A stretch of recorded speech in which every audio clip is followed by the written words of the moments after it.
The dust hadn't even settled behind him when Nathaniel Cole heard the words that would change the rest of his life. "I don't need a ranch hand, mister. I need a husband, and I need one before the snow comes." He stood there in the doorway of that weathered farmhouse, hat in his hands, certain he had misheard the woman standing before him with a shotgun resting easy in the crook of her arm, and what happened after that moment would shake him to his very soul. The autumn of 1879 had come hard and fast to the Wyoming Territory, painting the cottonwoods gold along the Sweetwater River and sending a bitter wind down from the Wind River Mountains that warned every rancher and farmer within 100 miles that winter would not be kind this year. Nathaniel Cole had been walking for the better part of 3 days, his horse having gone lame and been sold for a fraction of her worth to a blacksmith in the town of Larkspur Hollow, leaving him with little more than the clothes on his back, a Colt revolver his father had carried in the war, and a hunger that gnawed at him like a living thing. He was 32 years old, broad-shouldered from years of hard labor, with sun-weathered skin and eyes the color of a storm-gray sky, and he carried himself with the quiet dignity of a man who had once had something to lose and had lost it all the same. Nathaniel had not always been a drifter. Before the drought of 1876 took his family's small cattle spread in Nebraska, before his father died of a fever that no doctor could name, and before his younger brother Thomas had fallen in with a gang of outlaws led by a vicious man named Silas Radd, Nathaniel had been a rancher with dreams as wide as the prairie itself. He had watched his brother's descent into lawlessness with a helplessness that haunted him still, and when Thomas was killed in a botched robbery outside of Cheyenne, the town had looked at Nathaniel with the same suspicious eyes they gave every Cole, as if sin ran in the blood like a curse passed down through generations. He had left Nebraska with nothing but shame and sorrow riding on his shoulders, wandering from town to town, taking whatever work a man might find, mending fences, driving cattle, digging wells, never staying long enough for the past to catch up with him, never staying long enough to be known. It was hunger and desperation that brought him to the gate of the Cross Ranch that October afternoon, a modest but well-kept spread of some 300 acres nestled in a valley where the grass still grew tall despite the coming frost.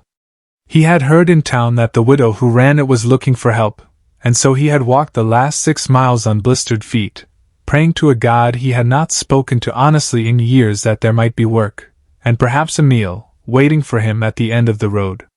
What he found instead was Abigail Cross standing on her porch with a shotgun that she clearly knew how to use, her chestnut hair pulled back beneath a faded bonnet, her face bearing the kind of weariness that comes not from age but from carrying burdens too heavy for one pair of hands. She looked him over with the practiced eye of a woman who had learned, through hard experience, not to trust easily, and when he asked, humbly and without pretense, if she had any work for a man willing to do anything from sunup to sundown for a warm meal and a place in the barn, she had laughed, not cruelly, but with the exhausted, disbelieving laugh of someone who had heard every version of that request before. "A ranch hand?" she said, shaking her head slowly. "Mister, I have buried 2 hired men's worth of debt this year alone, and the bank in Larkspur Hollow is fixing to take this land from me and my daughter come spring if I don't find a way to hold it together. I don't need a ranch hand. I need a husband, someone whose name can go on the deed alongside mine, someone the bank cannot argue with. Someone who will stand beside me when the men from the territory office come asking why a widow woman thinks she can keep 300 acres to herself." She said it plainly, without romance or flirtation, the way a person speaks of a debt owed or a fence needing mending, and Nathaniel stood there stunned into silence, uncertain whether he had wandered into a jest or into the strangest, most desperate proposal a man might ever receive. He might have turned and walked away right then, thinking the woman touched by grief or madness, if it were not for the small girl who appeared in the doorway behind her, no older than 6, with her mother's same chestnut hair and eyes full of a hope that broke something loose in Nathaniel's chest. The child's name was Grace, and she looked up at him with the unguarded curiosity of a child who had not yet learned to fear strangers, and something about the way she clutched her mother's skirt reminded him so powerfully of his own lost family, of the little sister who had died of the fever alongside his father, that he found himself speaking before he had fully decided what to say. He told Abigail Cross that he could not in good conscience marry a woman he had known for the length of a single conversation, but that he would work her land for free through the winter, ask for nothing but food and shelter, and if by spring she still believed marriage was the only answer to her troubles, he would consider it an honest proposal worth honest consideration. Abigail studied him a long moment, this ragged stranger with sorrow etched into the lines around his eyes, and something in his manner, perhaps the way he had looked at her daughter, perhaps the plain honesty in his refusal to take advantage of her desperation, convinced her to lower the shotgun and invite him to supper. The story of how Abigail Cross had come to such a desperate proposal was, Nathaniel would learn over the following weeks, a story written in loss every bit as deep as his own. Her husband, a good and gentle man named Peter Cross, had built the ranch with his own 2 hands after they came west from Ohio in 1871, full of dreams of a new life free from the crowded tenant farms of the East. For 6 years they had prospered modestly, raising cattle and a bit of wheat, and welcoming Grace into the world with a joy that Abigail still spoke of with tears standing in her eyes. But 2 winters passed. Peter had ridden out during a blizzard to bring in a handful of stray cattle and never returned, his body found 3 days later half buried in a snowdrift not 2 miles from the house, frozen solid, his hand still gripping the rope he had used to try to lead the animals home. Since then, Abigail had fought alone against debt, against a banker named Horace Pruitt who seemed all too eager to see her fail so he might claim the land for a fraction of its worth, and against the unspoken but ever-present danger that a woman alone on the frontier faced from men who believed her vulnerability made her prey rather than a person deserving of respect. Through that long, hard winter, Nathaniel worked the Cross Ranch as though it were his own, rising before dawn to break the ice on the water troughs, mending fences against the howling wind, and riding out in weather that would have driven a lesser man indoors to make certain the cattle did not scatter or freeze. Abigail watched him with a wary but growing respect, for he asked for nothing beyond what he had promised, treated Grace with a gentleness that seemed to heal something in the child that had gone quiet since her father's death, and never once looked at Abigail with the presumptuous hunger she had come to expect from men who thought a widow's land made her an easy conquest. In the evenings, after supper, he would sit by the fire and mend harnesses or sharpen tools while Grace read aloud from a worn primer, stumbling over words, and Abigail found herself, against every instinct of caution she had built up like a wall since Peter's death, beginning to look forward to those quiet hours with an anticipation she had thought long buried. But the frontier rarely allows peace to settle for long, and trouble came to the Cross Ranch in the form of 2 riders one gray November afternoon, men whose faces Nathaniel recognized with a cold dread that dropped through his stomach like a stone into a well.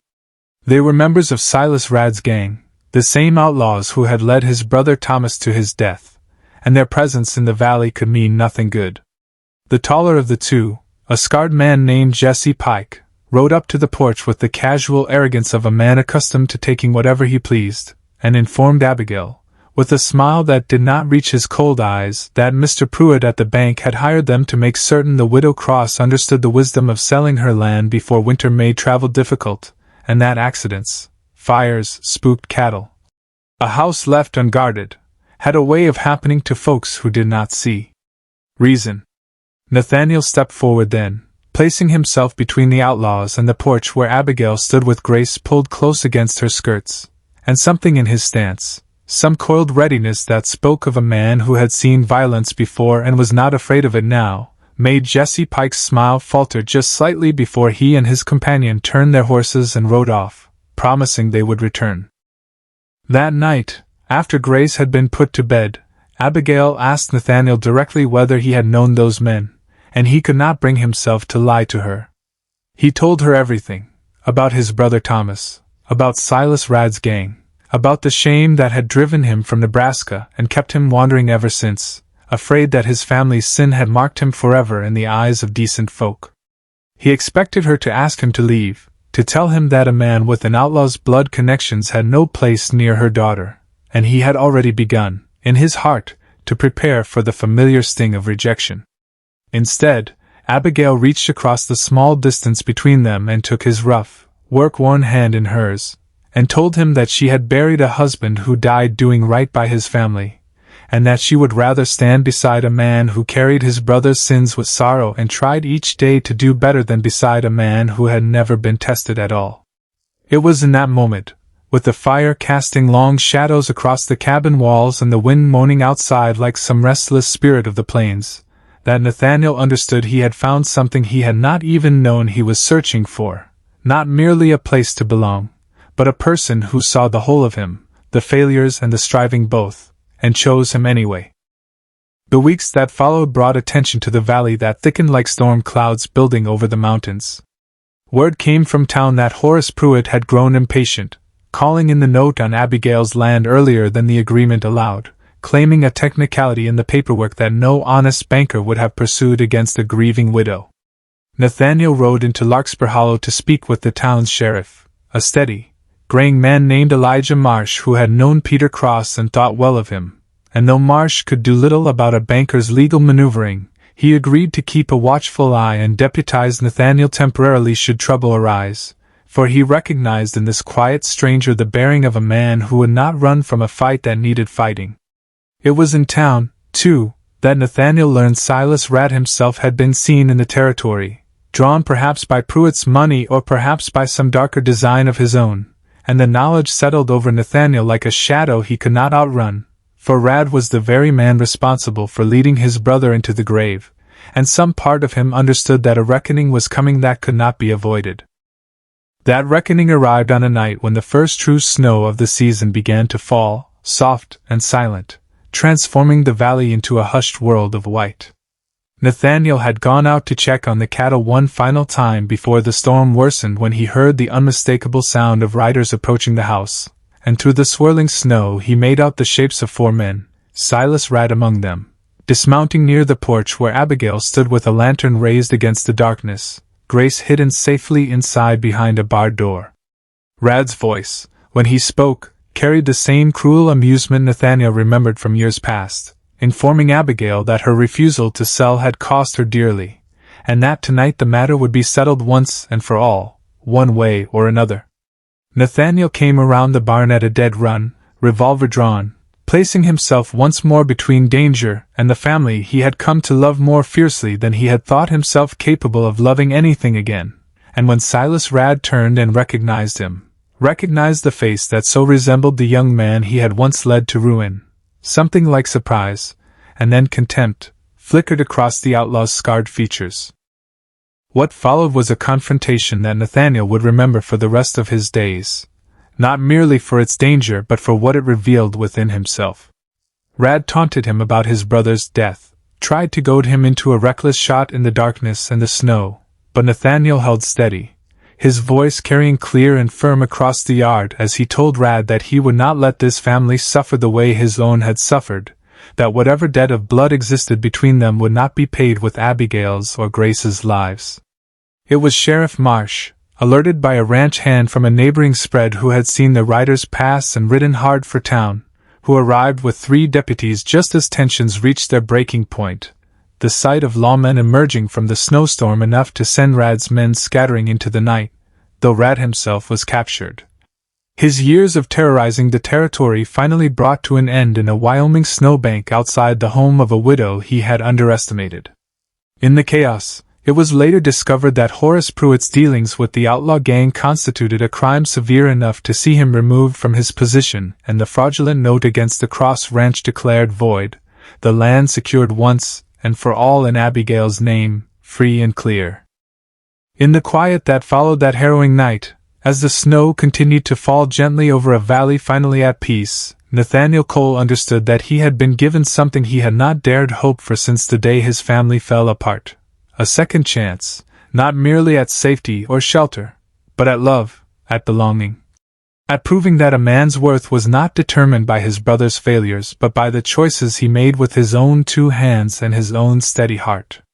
When spring came at last to the Wyoming Valley, and the wildflowers began to push up through soil that had been frozen for so long, Nathaniel and Abigail were married in a simple ceremony on the porch of the ranch house, with Sheriff Marsh standing as witness and little Grace scattering handfuls of prairie flowers at her mother's feet, her laughter ringing out across land that was now, in every sense, truly home. Before we reach the end of this story, I would love to hear from you. Please leave a comment below telling us where in the world you are watching from, and share what lesson this story taught you, whether it was about faith, about second chances, or about the quiet courage it takes to love again after loss. The years that followed were not without their hardships, for frontier life rarely grants an easy road, but Nathaniel and Abigail faced each season together, building not merely a ranch, but a family bound by choice as much as by circumstance. Nathaniel never did forget his brother Thomas, but he came to understand, standing in the fields he now called his own with Grace's small hand often tucked into his, that redemption was not a single moment, but a lifetime of choosing kindness over bitterness, courage over fear, and love over the easy comfort of running away. The people of Larkspur Hollow, who had once looked at strangers with suspicion born of hard experience, came to know Nathaniel Cole as a man of his word, a rancher who helped his neighbors through drought and blizzard alike, and a father to Grace and, in time, to 2 more children born beneath that same Wyoming sky, in every way that mattered.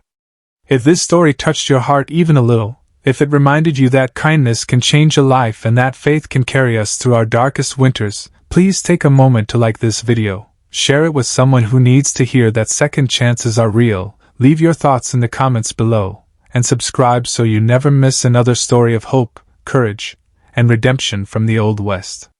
Thank you for watching, and until next time, may you carry a little more faith, a little more courage, and a lot more love into whatever winter you are facing.